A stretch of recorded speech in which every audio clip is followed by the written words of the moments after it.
Assalamu alaikum viewers and welcome back to my channel Study Law with Bushra.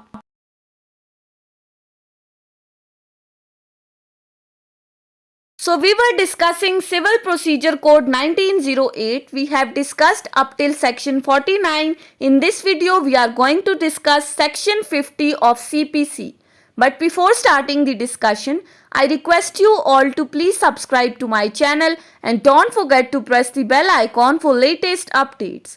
Do share this video with your friends and don't forget to comment your feedback. So let's move towards the discussion. Section 50 of CPC basically deals with the topic of legal representatives.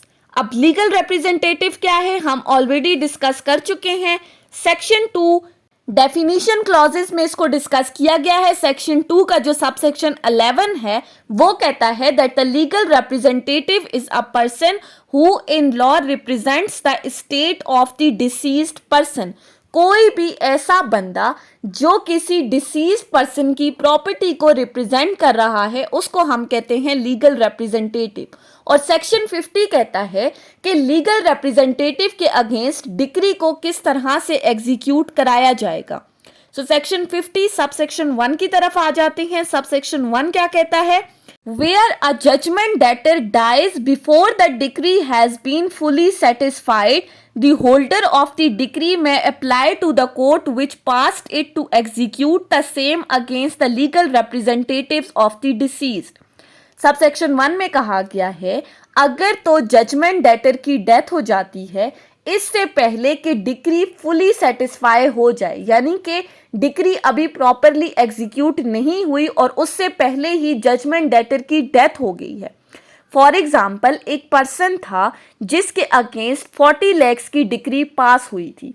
अब उसने 20 lakhs तक तो उस decree को satisfy कर दिया है, उसको 20 lakhs तक तो एग्जीक्यूट कर दिया है. बाकी के जो 20 lakhs थे वो अभी एग्जीक्यूट नहीं कराए, उससे पहले ही उसकी डेथ होगी.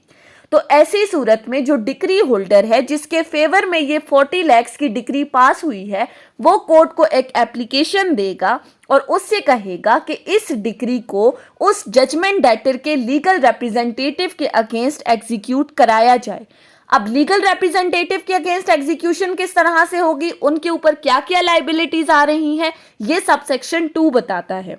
सबसेक्शन 2 कहता है where the decree is executed against such legal representative, he shall be liable only to the extent of the property of deceased which has come to his hands and has not been duly disposed of, and for the purpose of ascertaining such liability, the court executing the decree may of its own motion or on the application of decree holder compel such legal representative to produce such account as it thinks fit. Subsection 2 दो चीजों को discuss कर रहा है. पहली कि जहां पर डिक्री को लीगल रिप्रेजेंटेटिव के अगेंस्ट एग्जीक्यूट कराया जा रहा है तो वो एग्जीक्यूशन सिर्फ और सिर्फ उस प्रॉपर्टी ऑफ द डिसीज्ड की हद तक होगी जो प्रॉपर्टी इन लीगल रिप्रेजेंटेटिव्स को ट्रांसफर की गई है.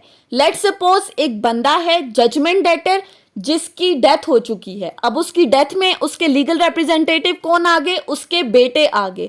अब इन बेटों को बाप की तरफ से विरासत में जो भी प्रॉपर्टी मिली होगी उस प्रॉपर्टी की हद तक इस डिक्री को एग्जीक्यूट कराया जाएगा जो जजमेंट डेटर के अगेंस्ट पास हुई है.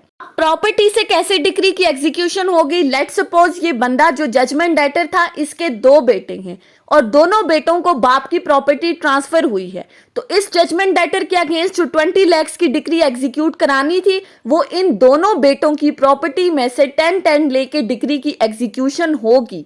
यानी कि यहां पर इंपॉर्टेंट चीज क्या है? Property of the deceased person. जरूरी है कि उनको बाप की तरफ से कोई प्रॉपर्टी विरासत में मिली हो. अगर तो विरासत में उन्हें प्रॉपर्टी मिली है तो सिर्फ और सिर्फ उसी प्रॉपर्टी से इस डिक्री की एग्जीक्यूशन होगी जब तक कि उन्होंने उस प्रॉपर्टी को डिस्पोज ऑफ नहीं किया. अब डिस्पोज ऑफ करने से क्या मुराद है कि उन्होंने इस प्रॉपर्टी को सेल आउट नहीं किया या मॉर्गेज नहीं किया या किसी को गिफ्ट नहीं किया. इन सिंपल वर्ड्स कि ये प्रॉपर्टी इन बेटों से फर्दर किसी को ट्रांसफर नहीं हुई.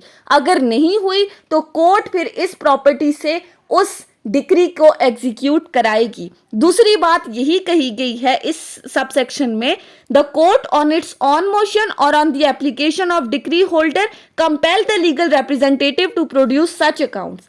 जब कोर्ट को ये पता लगेगा तो कोर्ट अपने ऑन पे या डिक्री होल्डर की एप्लीकेशन पे कि इस प्रॉपर्टी को फर्दर किसी को ट्रांसफर नहीं किया गया, वो उन लीगल रिप्रेजेंटेटिव्स के अकाउंट्स का रिकॉर्ड मंगवाएगी कि आया इनको कोई प्रॉपर्टी ट्रांसफर हुई थी और उन्होंने इस प्रॉपर्टी को आगे फर्दर ट्रांसफर नहीं किया, तो फिर सब के सब जो जितने भी बेटे हैं, जितने भी लीगल रिप्रेजेंटेटिव्स हैं, उनके इक्वल शेयर्स के अकॉर्डिंग उस प्रॉपर्टी से इस डिक्री की एग्जीक्यूशन कराई जाएगी जो उस जजमेंट डेटर के अगेंस्ट पास हुई है। सो इम्पॉर्टेंट चीज यहां पर क्या है, डिसीज्ड की तरफ से लीगल रिप्रेजेंटेटिव्स को प्रॉपर्टी का ट्रांसफर होना। जहां पर कोई प्रॉपर्टी किसी लीगल रिप्रेजेंटेटिव को ट्रांसफर नहीं की गई डिसीज्ड की तरफ से, तो वहां पर लीगल रिप्रेजेंटेटिव के अगेंस्ट आप डिक्री को एग्जीक्यूट नहीं कर सकते as per section 50। So section 50 के अंदर हमने डिस्कस किया कि लीगल रिप्रेजेंटेटिव्स के अगेंस्ट डिक्री की एग्जीक्यूशन किस तरह से कराएगी in case where the judgement debtor dies before the satisfaction of the decree. So that was all about section 50। I hope कि आपको ये लेक्चर समझ में आया होगा अगर आपने इस वीडियो को अटेंटिवली सुना है तो।